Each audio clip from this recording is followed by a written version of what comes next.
Meanwhile, it's considered one of the toughest, most challenging expeditions ever.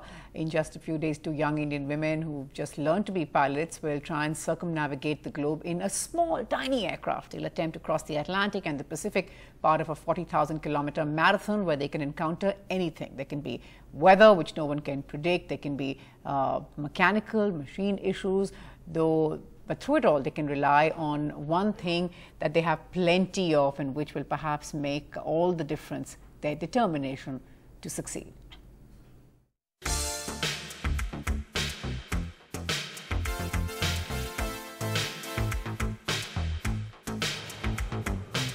When they take off, the moment the weather clears in the next few days, these two women, Aarohi Pandit and Keithair Misquitta, will be attempting to do something no Indian women have done before.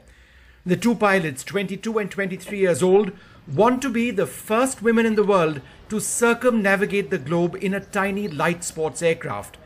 They call her Mahi.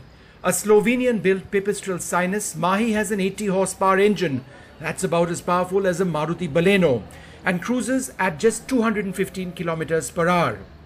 This is just a pure support from my parents and the team that's working on us that has motivated me to take on the mission. And after all, we are the daughters of India. We fly in for India around the world and show the world who Indians actually are. If everything goes as planned, they'll touch 3 continents, fly 40,000 kilometers across 23 countries in 90 to 100 days.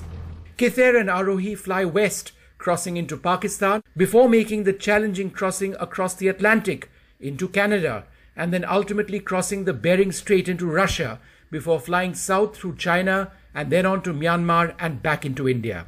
In these 90 days, the two pilots, who also happen to be best friends, will have to navigate mountain ranges, oceans, steppes, the tundra, glaciers, deserts and tropical forests.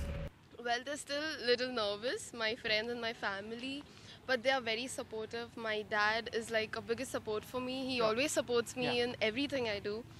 So yeah, they'll get used to it.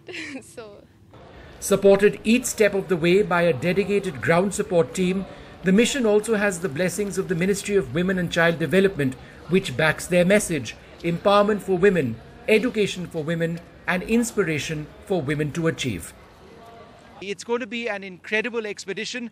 It's going to be fun. At the same time, there are going to be huge challenges. But they are young, they are fit, they're trained, and they're ready to face whatever comes their way. Vishnu Shom for NDTV.